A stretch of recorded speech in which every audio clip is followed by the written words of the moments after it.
Most of us know 1Password as the app that remembers all of your logins, but the company has quietly become a big player in enterprise security, protecting more than 1 billion human and machine credentials worldwide.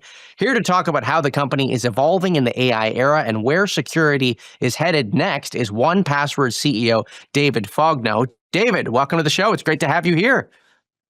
Lovely to be here. Thank you so much for having me. So let's talk about 1Password. You had a big announcement recently. The company recently crossed $400 million in annual recurring revenue. That is up from the $250 million in ARR that you guys posted. I think it was a little more than 2 years ago now. So the company is clearly growing very quickly.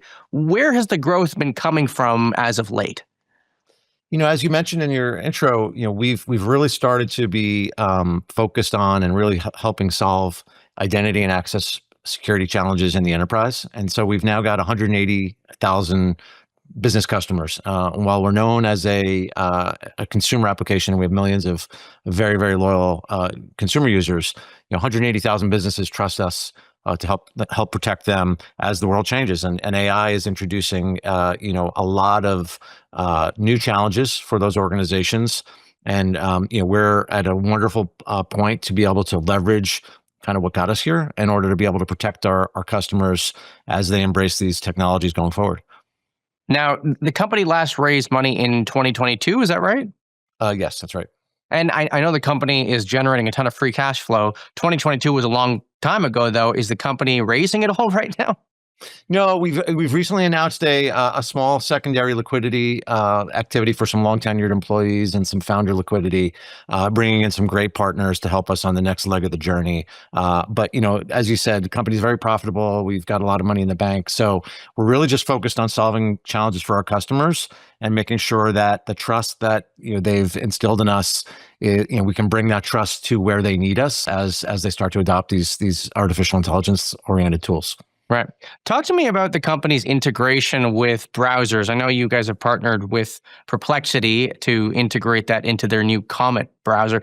What does this deal look like? Is this a deal that's sort of similar to the way that Google would pay Apple to be the default search engine on Safari? Are you the default password engine on Comet? What do those deals actually look like?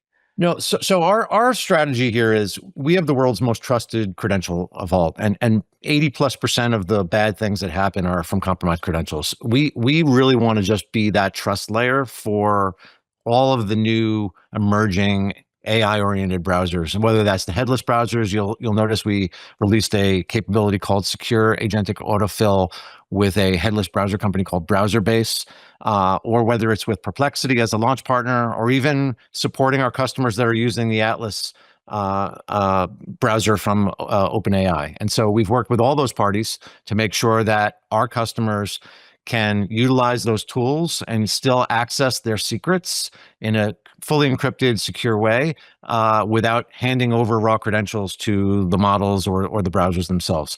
And so we want to be the trust layer inside of every agentic interaction, whether that's through the developer tools we have, where folks are building new applications using the IDEs, the vibe coding tools that you see out there, partners of the likes of Cursor and others, or in the browsers. Regardless of where the browsers come from, customers trust us. They expect us to be there with that trust for them in these places. And so It's just making it easy for them to access. That's what we've been about from the beginning, making it easy for people to stay secure while they leverage technology.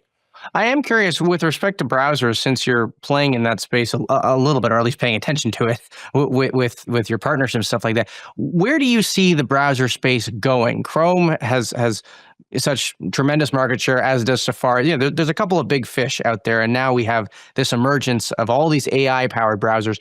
Do you see this becoming a much more fragmented landscape in the long run here? Do you think it will end up being two that win out? I think it's going to take a while to play out, but I think you will see some fragmentation where different use cases sort of drive different adoption models, and that's both on the consumer side and on the business side. With what we do and how we play with browsers and our browser extension and the way we bring security to the mix, we want to be, as I said, we want to be everywhere for our customers and partner with all the folks, and we do. And so that'll be our strategy to really just bring that trust layer, regardless of the use case. But I do think there will be some fragmentation for a while before we see some convergence. Right. I want to talk about this report that Anthropic released last week, given that you're in the cybersecurity space. The report, just to remind folks, is Anthropic came out saying, hey, there are some bad actors out there that are using our technology to basically expedite these cybersecurity threats across the world. And it basically highlighted the extent to which there are risks that come with all this AI technology. And then also there are benefits that, you can combat things better too, given that it's easier to code solutions. Do you think that AI is a net positive for the cybersecurity landscape, or are we all kind of doomed with these threats that are now easier to code by whoever's doing it? Well, one thing that's always been true about security is the bad guys are usually more focused and more well resourced than the good guys, and so security's always been a little bit of a whack-a-mole as the threat profile continues to change. And so you put tools like AI in the hands of bad actors with a lot of incentive to utilize them, you've got an uphill battle, for sure.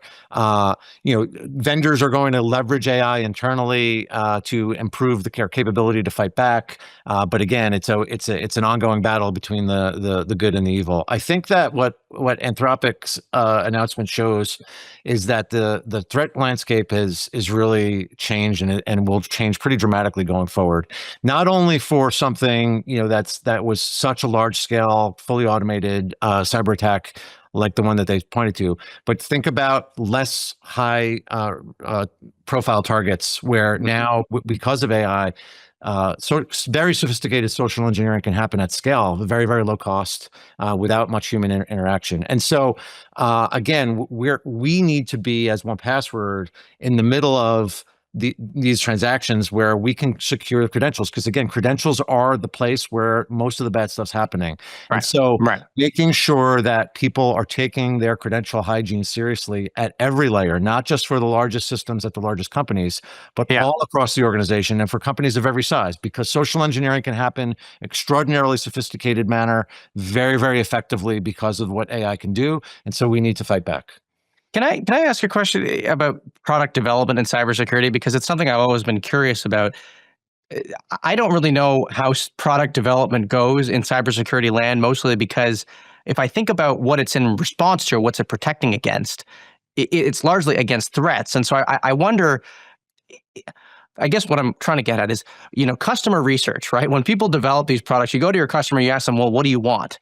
And in cybersecurity, it kind of seems like a bit of a different scenario, because it's actually you're developing products that are reactive to the threats that are out there. And so I wonder how you think about growth for your company in terms of new products. Are you just getting people to try to hack systems in different ways and protect against that? Or how do you have foresight into saying, well, this product it will ultimately sell?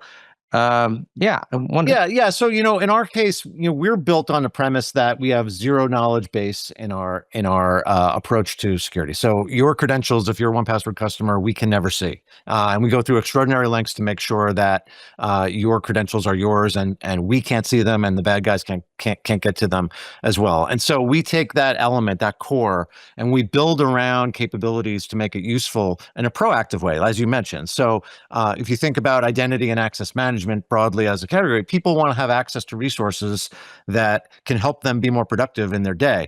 But to the extent that you add too much friction and for them doing that, they will work around it. And so what we do is we try to make that really, really secure way to leverage your things. Also, the easy way to go about your day, whether you're a consumer logging your kid into a school portal and signing them up and putting in a social security number, or your partner's TSA number as you book a flight, or in a corporate context, how do you make sure that the right people are getting access to the right systems on the right devices, and that it's all measurable, trackable, revocable when necessary? And so we take a more proactive view to say, where is the world going? How are people utilizing resources in their businesses and in their home lives, and how can we make it really easy for them to stay secure when they do that? And that's the way that we come about building our product set.